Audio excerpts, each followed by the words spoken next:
Hello and thanks for watching today's video. Today we want to talk about what it's like to live minimally and how we became minimalistic. Yes.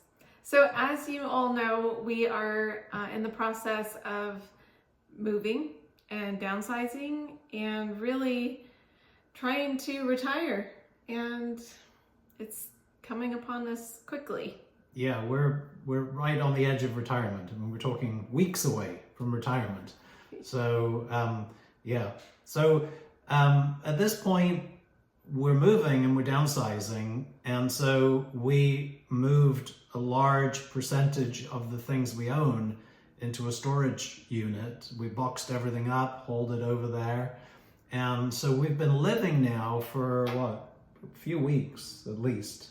Yeah, it feels like longer than that, but with almost nothing. Mm-hmm. You know, for example, you know, we had a cupboard full of coffee mugs. I mean, I don't know, 10, 12, so many. More, probably more than that. Way more than that. Yeah. I like my coffee mugs. Yeah, and we moved down to 4 mugs. So 2 large coffee mugs and 2 medium-sized tea cups. And so we've been living with those now for probably at least 2 weeks or more. Mm-hmm. And we have not missed the cups that, you know, we can only use one at a time. So I mean, it's just great. I mean, the coffee cupboard, it looks ridiculous. There's just 4 cups sitting in there. It's a big cupboard too. Yeah. And so magnify that throughout the entire house, and that's how we're living. Everything we own has been reduced down to kind of the bare essentials of what we need. And that's how we became kind of minimalists through necessity or just through circumstances. I don't know. We became minimalists. Yeah. And we are loving it. I mean, and here are the things that we really love about it. Yes. The first thing is that it is way easier to keep the house clean when I don't have all these things that I have to move around, I have to dust. It's just been amazing.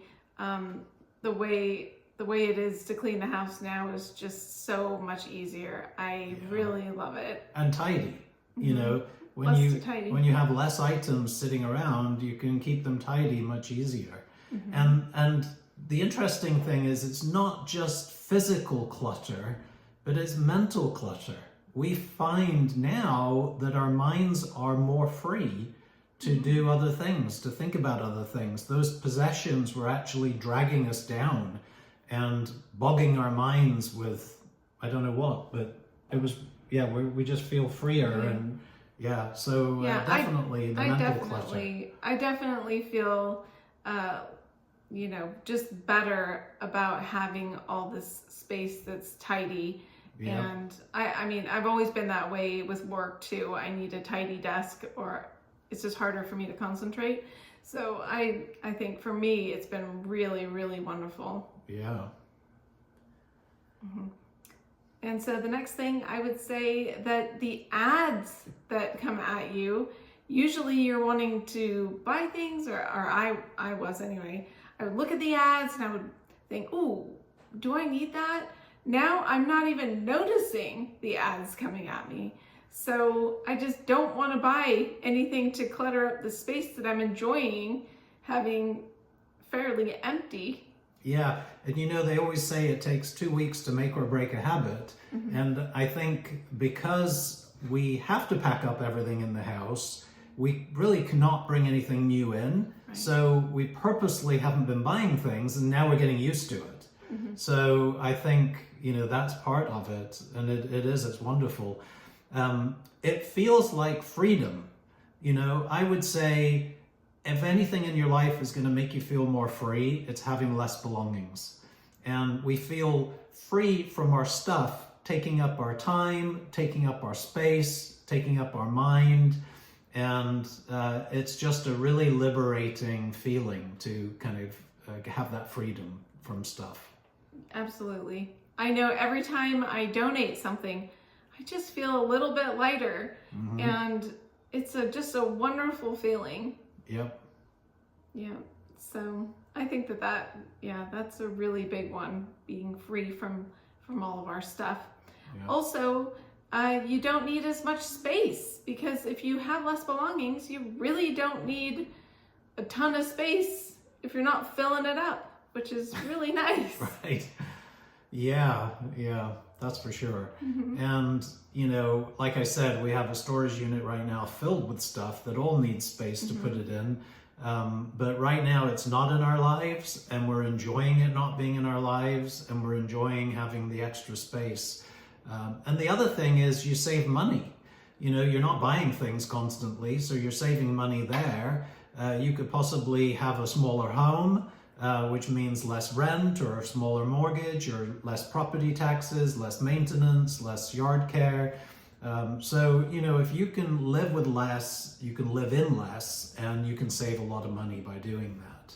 Absolutely. Yeah. So we've enjoyed it. Yeah. Amazing. And the question is, do we intend to stay minimalists? Yes, I would say definitely to some extent.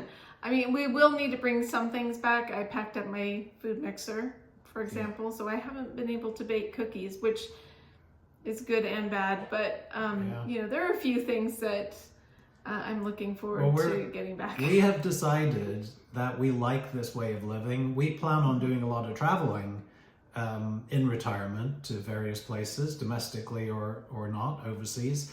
And so you can't take a lot of stuff with you when you do that. So we don't need a lot of stuff. I mean, we'll have things at home, but what we're going to do when we relocate, instead of just bringing all these boxes back and unloading them and filling our space, which will be a smaller space than we're moving from. So if we were mentally cluttered before, it's going to be chaos. If we just took it all out and tried to put it somewhere. So we're going to put those boxes in the garage, and for 3 months we are only going to take out the items that we need. So the food mix is a great example because it's currently packed. So when we decide we need the food mixer, we'll go get it, use it, put it in the cupboards, and so on and so forth for everything in those boxes. And at the end of those 3 months, anything that we haven't needed or wanted, well, it's the chopping block. Apart from holiday things, we might have some Christmas decorations. Well, decorations. I'm talking about day-to-day items. Yeah. So we're going to be brutal, really cut down, and we're enjoying the minimalistic lifestyle. I would like to officially say we are now minimalists. Yes. Are we? How do you get labeled as a minimalist? I don't know, but it's a self-label thing, I think. And you know what? It means something different to everyone. Yes. Some people are really, really minimalistic, and I wouldn't. No. I mean, we're not. We're semi-minimalistic. Yeah. We're kind of almost. We're kind of pseudo semi-minimalists. Anyway, that's what we are, and we're going to stay that way moving forward. So absolutely. So thank you so much for watching our video today. If you have enjoyed it, give us please give us the thumbs up. Yeah. And comment. We want your comments. Absolutely. And subscribe. Yes. We're heading towards 200 subscribers, and we were so excited to reach 100. Yeah, we're excited. We're enjoying this. So yeah, please make comments. We love to reply. And thank you so much for watching. Hope everything's going well for you. See you next time.